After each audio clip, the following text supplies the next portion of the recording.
말씀 찾겠습니다. 오늘 하나님께서 주신 말씀은 스가랴 9장 9절에서 17절입니다. 스가랴 9장 9절에서 17절입니다. 한 절씩 교독하고 마지막 절은 같이 읽도록 하겠습니다. 시온에 따라 크게 기뻐할지어다. 예루살렘에 따라 즐거이 부를지어다. 보라, 내 왕이 내게 임하시나니 그는 공의로우시며 구원을 베푸시며 겸손하여서 나귀를 타시나니 나귀의 작은 것 곧 나귀 새끼니라. 내가 에브라임의 병거와 예루살렘의 말을 끊겠고 전쟁하는 활도 끊으리니 그가 이방 사람에게 화평을 전할 것이요 그의 통치는 바다에서 바다까지 이르고 유브라데 강에서 땅끝까지 이르리라. 또 너로 말할진대 내 언약이 피로 말미암아 내가 내 갇힌 자들을 물 없는 구덩이에서 놓았나니 갇혀 있으나 소망을 품은 자들아 너희는 요새로 돌아올지니라. 내가 오늘도 이르노라. 내가 내게 갑절이나 갚을 것이라. 내가 유다를 당긴 활로 삼고 에브라임을 끼운 화살로 삼았으니 시온아, 내가 내 자식들을 일으켜 헬라 자식들을 치게 하며 너를 용사의 칼과 같게 하리라. 여호와께서 그들 위에 나타나서 그들의 화살에 번개같이 쏘아내실 것이며 주 여호와께서 나팔을 불게 하시며 남방 회오리 바람을 타고 가실 것이라. 만군의 여호와께서 그들을 호위하시리니 그들이 원수를 삼키며 물맷돌을 밟을 것이며 그들이 피를 마시고 즐거이 부르기를 술 취한 것 같이 할 것인즉 피가 가득한 동이와도 같고 피 묻은 제단 모퉁이와도 같을 것이라. 이날에 그들의 하나님 여호와께서 그들을 자기의 백성의 양떼같이 구원하시리니 그들이 왕관의 보석같이 여호와 땅에 빛나리로다. 그의 형통함과 그의 아름다움이 어찌 그리 큰지 곡식은 청년을 새 포도주는 처녀를 강건하게 하리라. 아멘. 한 나라의 최고 통치자를 우리는 왕이라고 부릅니다. 여러분은 왕하면 떠오르는 이미지가 있으십니까? 왕에 대한 이미지는 시대적, 문화적, 그리고 개인의 가치관에 따라 많이 달라지는 것 같습니다.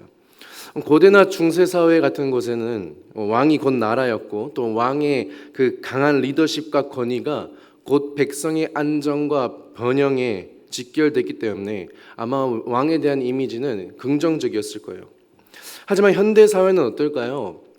이 왕이라는 개념이 어떤 왕의 권력의 남용 또 사치스러운 생활을 연상시키면서 많은 사람들에게 부정적인 이미지가 강한 것 같습니다. 근데 왕의 이미지가 긍정적이든 부정적이든 공통적으로 떠오르는 이미지가 있죠. 그것은 바로 금으로 장식된 왕관을 쓰고 수많은 군사를 이끌고 화려한 마차를 타며 높은 자리에 있는 그런 왕의 이미지를 아마 생각하게 될 것입니다. 아마 당시 이스라엘 백성들도 그런 권력이 있는 왕을 꿈꾸며 기다리지 않았을까요? 하지만 하나님이 보여주신 이 메시아라는 왕은요, 그 모습과는 조금 사뭇 다른 모습을 볼 수 있습니다. 과연 이 메시아라는 왕은 어떤 모습이었을까요? 오늘 본문은 시온의 딸에게 이렇게 외칩니다. 크게 기뻐하라, 즐거이 부르라. 왜 그랬을까요? 바로 왕이 오신다는 거예요. 근데 그 왕이 엄청 화려하게 등장하는 것도 아니고 수많은 군대를 끌고 오는 것도 아니고 화려한 마차를 타고 오는 것도 아니었어요. 그 왕이 어떻게 오시냐면 그냥 나귀를 타고 오신다라는 것이죠. 왕이 나귀를 타면 어떻습니까? 힘이 없어 보여요. 권위가 없어 보입니다. 그러나 하나님께서는 그런 어떤 세상에 기대하는 방식이 아니라 하나님의 방식으로 일하실 것임을 이 왕을 통해 보여주신다는 것이죠. 오늘 본문에서 보여지는 이 왕의 모습들을 통하여서 우리를 구원하신 메시아가 어떤 분이신지를 다시 한 번 더 묵상하는 그런 시간이 되기를 소망합니다. 우리가 어제 읽었던 말씀인데요. 9장 1절에서 8절을 보시면 하나님께서 이스라엘의 대적이었던 그 이웃 나라들을 심판하심을 보았습니다. 그리고 이제 9절에 와서 이렇게 말씀하시죠. 9절입니다. 시온에 따라 크게 기뻐할지어다. 예루살렘에 따라 즐거이 부를지어다. 보라, 내 왕이 내게 임하시느니 그는 공의로우시며 구원을 베푸시며 겸손하여서 나귀를 타시나니 나귀의 작은 것 곧 나귀 새끼니라. 이제 이 이웃 나라들의 심판을 딱 끝난 직후에 크게 기뻐하라, 즐거이 부르라라는 이 말이 어떤 가볍게 툭 던지는 말이 아니라 정말 고조된 목소리와 기쁨으로 가득 찬 그런 함성이 아니었을까요? 근데 그렇게 기뻐하라라고 하는지, 왜 그렇게 기뻐하라 하는지 보니까 왕이 오고 있다는 것이죠.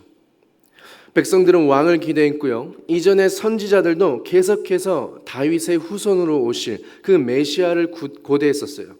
그리고 이스라엘을 회복시키실 왕이 오실 것임을 이 선지자들이 예언을 했었습니다.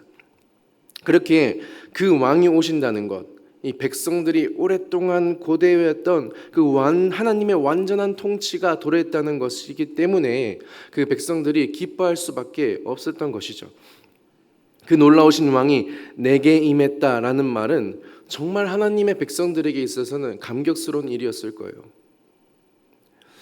그 왕이 오는 것에 그치지 않고 9절 하반절에 이렇게 말하죠. 그는 공의로우시며 구원을 베푸시며 겸손하여서 나귀를 타시나니.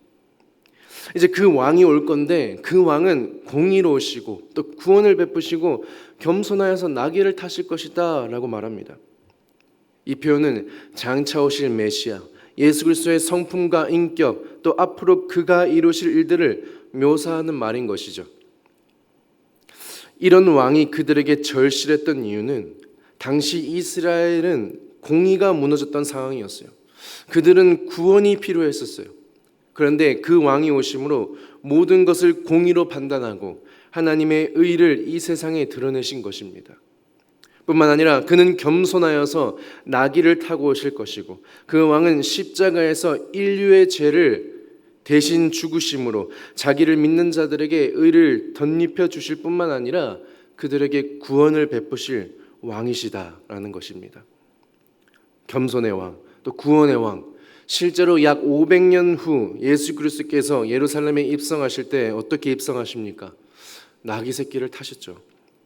그리고 십자가를 통해서 백성들에게 구원을 베푸셨습니다.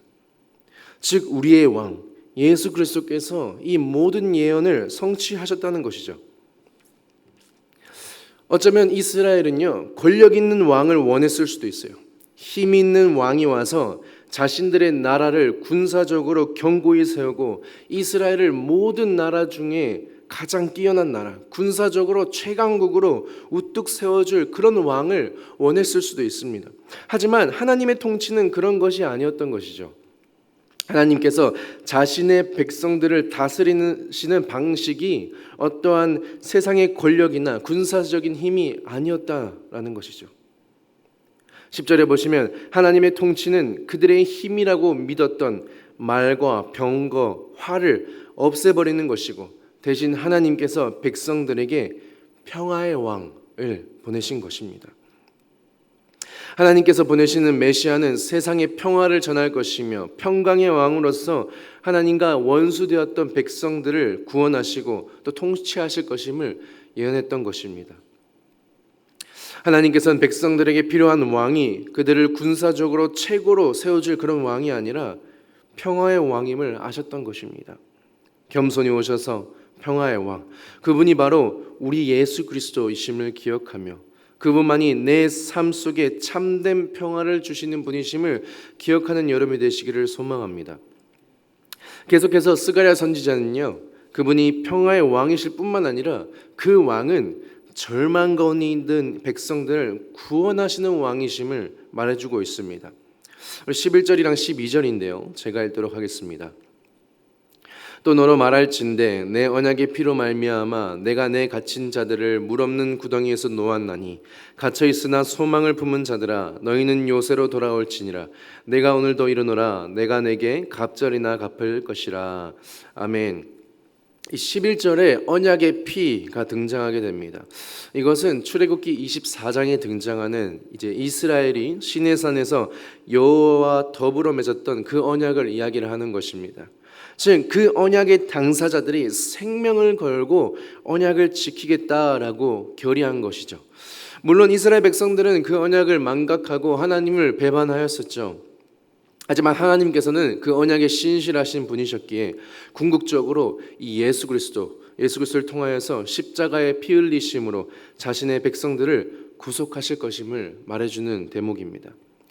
즉 갇힌 자들, 또 포로된 자들, 죄수들, 물 없는 구덩이와 같은 그 절망 속에서 자신의 언약 백성들을 건져내실 것이다 라는 것을 말해주는 것입니다. 포로 생활로 인하여서 많은 고통과 상처들이 자리 잡았을 것이지만 12절의 말씀처럼 그 절망 속에서 하나님께서는 소망을 두고 돌아가는 자들을 주님께서 홀로 두지 아니하시고 구원해내신다는 것입니다. 우리는 이 세상을 살아가면서 수많은 것들이 우리를 넘어뜨리고 절망 속에 가둘 때가 있습니다. 여러 가지 어려움 때문에 포기하고 싶을 때가 있죠. 혼자 있고 싶을 때가 있습니다. 그런데 우리 주님 뭐라고 말씀하십니까? 너가 물 없는 구덩이와 같은 곳에 있을 때에도 내가 구원해 줄게. 너가 포기하고 싶을 때에도 내가 너의 소망이 되어 줄게. 나에게 돌아와라 라고 말씀하시는 것이죠. 이런 왕이 우리의 왕이 되어 주신다는 것입니다. 마지막으로 그 왕은요, 세상의 왕들과는 비교할 수 없는 특별한 계획을 가지고 계셨습니다. 16절입니다. 제가 읽도록 하겠습니다. 이날에 그들이 하나님 여호와께서 그들을 자기 백성의 양떼같이 구원하시리니 그들이 왕관의 보석같이 여호와 땅에 빛나리로다. 아멘. 하나님의 백성들이 왕관의 보석같이 빛나게 될 거다라고 하십니다. 보통 전쟁이 끝나면요, 밑에 있는 백성들은 그 왕을 찬양하게 되고 그 왕은요, 그 승리의 기쁨을 누구와 누립니까? 자신의 측근들과 누립니다. 그리고 자신의 능력을 백성들 앞에서 자랑하죠. 내가 승리하게 했다. 하지만 우리 왕은 어떻습니까? 우리를 단지 전쟁에서 이기게 하실 뿐만 아니라 우리를 존귀하게 하신다는 것이죠. 보석처럼, 왕관에 박힌 보석처럼 영광스럽게 우리를 세우신다는 것이죠. 17절에도 그의 형통함과 그의 아름다움이 어찌 큰지 하시며 우리를 영화롭게 하실 것임을 알 수 있습니다.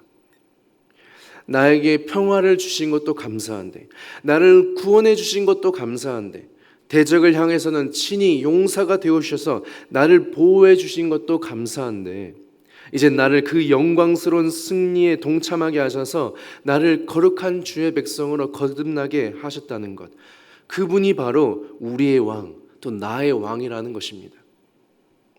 말씀을 정리하겠습니다. 오늘 본문이 보여주는 이 왕은요, 세상의 왕과는 전혀 다른 왕입니다. 세상은 힘있고 화려하며 자기 영광을 위해 군림하는 그런 왕을 꿈꾸지만 하나님께서 보내신 메시아 예수 그리스도는 겸손히 나귀를 타고 오셨고 언약의 피로 우리를 죄와 절망에서 구원하시며 마침내 우리를 왕관의 보석같이 빛나게 하시는 그런 구원의 왕이십니다.